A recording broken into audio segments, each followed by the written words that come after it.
धूल भरी सड़क किनारे एक पुरानी सी दुकान थी। एक बुजुर्ग बैठे थे। दिवाली नजदीक थी। उनके चेहरे पर झुर्रियों की गहरी लकीरें थीं, जो उनके जीवन की कठिनाइयों की कहानी कह रही थी। उनके कमजोर हाथों ने मिट्टी के दियों को सजाया। हर दिया उनके लिए एक उम्मीद की किरण था। हर दिए में रोशनी की उम्मीद थी। दियों की रोशनी में उनकी आंखों में भी एक चमक थी। उन्हें अच्छी बिक्री की आस थी।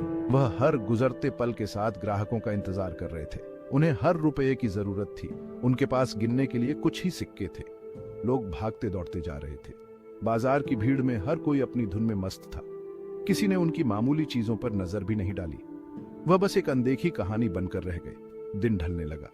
बुजुर्ग ने आह भरी। उनके मन में निराशा की लहर दौड़ गई। क्या यह दिवाली भी निराशा लेकर आएगी? उनके मन में यह सवाल बार बार उठ रहा था। अचानक परछाई से एक साया उभरा। वह साया धीरे धीरे उनके पास आया। एक महिला बारीक रेशमी साड़ी में लिपटी हुई। उसकी चाल में एक अजीब सी शांति थी। उसने एक पुराना मिट्टी का दिया आगे बढ़ाया। दिए की लौ में एक रहस्यमयी चमक थी। इसे मेरे लिए बेच दो, उसने फुसफुसाते हुए कहा। उसकी आवाज में एक अजीब सी मिठास थी। लेकिन खबरदार, इसकी लौ एक भयानक कीमत के साथ जलती है। उसकी बातों ने बुजुर्ग को चौंका दिया। इससे पहले कि बुजुर्ग कुछ कह पाते, वह गायब हो गई। वह साया जैसे हवा में घुल गया। बस वह अजीब सा दिया रह गया।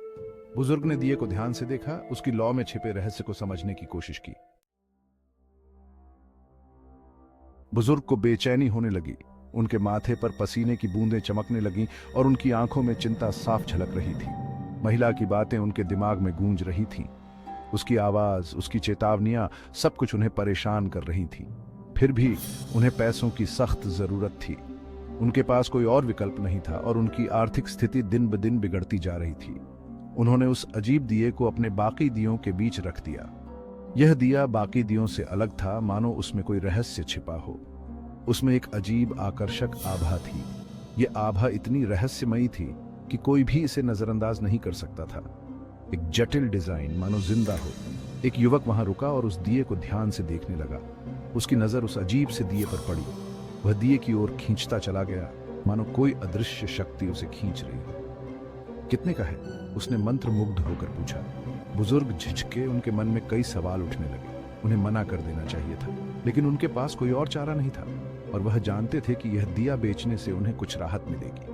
लेकिन गरीबी ने सावधानी पर भारी पड़ गई। उनकी मजबूरी ने उन्हें वह निर्णय लेने पर मजबूर कर दिया। 1 रुपया, उन्होंने बुदबुदाते हुए कहा। उनकी आवाज मुश्किल से सुनाई दे रही थी। यह कीमत बहुत कम थी, लेकिन उनके पास और कोई विकल्प नहीं था। युवक मुस्कुराया, पैसे दिए और चला गया। उसकी मुस्कान में एक अजीब सी चमक थी, मानो वह कुछ जानता हो। बुजुर्ग उसे जाते हुए देखते रहे। उनके मन में एक अजीब सी बेचैनी थी, मानो उन्होंने कुछ गलत कर दिया हो। उनके दिल में एक अजीब सी सिहरन दौड़ गई। यह सिहरन इतनी गहरी थी कि वह उसे नजरअंदाज नहीं कर सकते थे। उन्होंने अनजाने में एक अभिशाप दे दिया था। यह सोचकर उनके मन में पछतावा और डर दोनों ही घर कर गए। राजेश दिवाली के लिए उत्साहित घर भागा। उसने अपनी पत्नी प्रिया को दिया दिखाया। यह सुंदर है, वह हाँफने लगी, लेकिन अजीब सा है। राजेश ने उसकी चिंताओं को नजरअंदाज कर दिया। उसने दिया जलाया और अपने दरवाजे पर रख दिया।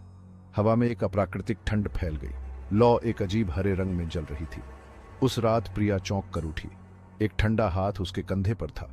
उसने पलट कर देखा तो उसके बगल में एक साया खड़ा था। वह चिल्लाई, लेकिन साया गायब हो गया। राजेश ने इसे एक बुरा सपना समझा, लेकिन उनके घर में डर ने जड़ें जमा ली थीं। फुसफुसाहट धीरे धीरे शुरू हुई। पहले तो राजेश और प्रिया को लगा कि यह हवा है, लेकिन आवाजें तेज होती गईं। वे निराशा की, क्रोध की, बदला लेने की लालसा की बातें कर रहे थे। नींद असंभव हो गई। दिए की हरी चमक उनके डर का मजाक उड़ाती हुई प्रतीत हो रही थी। एक दिन राजेश ने इससे छुटकारा पाने का फैसला किया, लेकिन दिया गायब था। घबराकर उन्होंने अपना घर छान मारा। उन्होंने इसे फिर से अपने दरवाजे पर पाया, उसी भयानक हरी लौ के साथ जलते हुए। यह ऐसा था जैसे दिया बुझाने से या शायद उन्हें छोड़ने से इनकार कर रहा हो। राजेश और प्रिया की परेशानियों के बारे में बात फैल गई। उनके पड़ोसी, जो कभी सहानुभूति रखते थे, अब उनसे बचते थे। डर संक्रामक होता है। एक सुबह सड़क के उस पार रहने वाली बुजुर्ग श्रीमती गुप्ता गायब हो गई। उनका दरवाजा खुला था। अंदर उनकी सुबह की चाय ठंडी हो गई थी। केवल असामान्य वस्तु उनके बेड साइड टेबल पर एक हरी लौ थी जो टिमटिमा रही थी। पड़ोस में दहशत फैल गई। फुसफुसाहट, अजीब घटनाएं, लापता महिला, सभी ने इसे उस अजीब दिए से जोड़ा जो राजेश ने खरीदा था। हताश, राजेश ने उस बूढ़े दिए वाले को ढूंढा। वह उन्हें उसी जगह मिला। उनका सामान पहले से भी कम दिख रहा था। राजेश ने अपनी आपबीती सुनाई। उनकी आवाज कांप रही थी। बूढ़ा सुनता रहा। उसके चेहरे पर अपराध और दुख साफ दिख रहा था। ये एक बेचैन आत्मा है, उसने स्वीकार किया। इस दिए में कैद है। ये डर, निराशा से अपनी भूख मिटाता है। ये रिहाई चाहता है, लेकिन एक भयानक कीमत पर। मैं क्या कर सकता हूँ? राजेश ने विनती की। बूढ़े ने दूर एक मंदिर की ओर इशारा किया। मंदिर के पुजारी से मिलो, वह शायद इस अभिशाप को तोड़ना जानता होगा। प्राचीन ज्ञान से भरी आंखों वाला एक झुर्रियों वाला पुजारी ध्यान से सुनता रहा। उसने गंभीरता से सिर हिलाया। हाँ, मैं इस आत्मा के बारे में जानता हूं। यह अपने बंधन से बाहर निकलने का रास्ता खोज रहा है। उसने राजेश को एक पवित्र मंत्र दिया। यह आत्मा को कमजोर कर देगा, उसने निर्देश दिया। लेकिन फिर आपको इसे एक विकल्प देना होगा, शांति या निरंतर पीड़ा। उस रात मंत्र और आशा की एक किरण के साथ राजेश ने अनुष्ठान किया। हरी लौ टिमटिमाई, फड़फड़ाई, फिर जीवन में गर्जना हुई। दीवार पर अजीबोगरीब छाया पड़ गई। एक आवाज पीड़ा से भरी हुई कमरे में गूंज उठी। मुझे मुक्त कर दो, आत्मा चीखी। उसकी आवाज में दर्द और पीड़ा थी, जैसे सदियों से कैद में हो। मुझे मेरा बदला लेने दो। उसकी आंखों में जलती हुई आग थी, जो उसके गहरे गुस्से को दर्शा रही थी। राजेश ने पुजारी की बातें याद करते हुए नए साहस के साथ कहा। उसने अपने भीतर की शक्ति को महसूस किया और आत्मा से सामना करने का निश्चय किया। शांति खोजो, उसने आग्रह किया। पुजारी की आवाज में एक अजीब सी शांति थी, जो राजेश को हिम्मत दे रही थी। अपने गुस्से को जाने दो। राजेश ने आत्मा को समझाने की कोशिश की कि गुस्से से कुछ हासिल नहीं होगा। तुम्हारी पीड़ा अब समाप्त होती है। राजेश की बातों ने आत्मा के दिल को छू लिया और उसकी पीड़ा धीरे धीरे कम होने लगी। कमरा सन्नाटा से भर गया।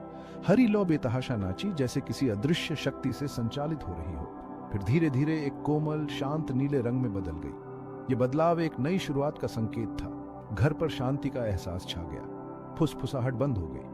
हर कोने में एक अजीब सी शांति फैल गई। अगली सुबह श्रीमती गुप्ता वापस आ गई, भ्रमित लेकिन सकुशल। उन्होंने घर में एक नई ऊर्जा महसूस की।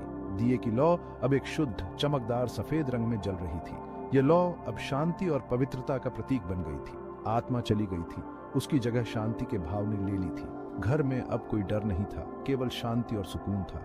रोशनी के त्योहार दिवाली ने वास्तव में अंधेरे का अंत कर दिया था। हर जगह रोशनी और खुशी का माहौल था।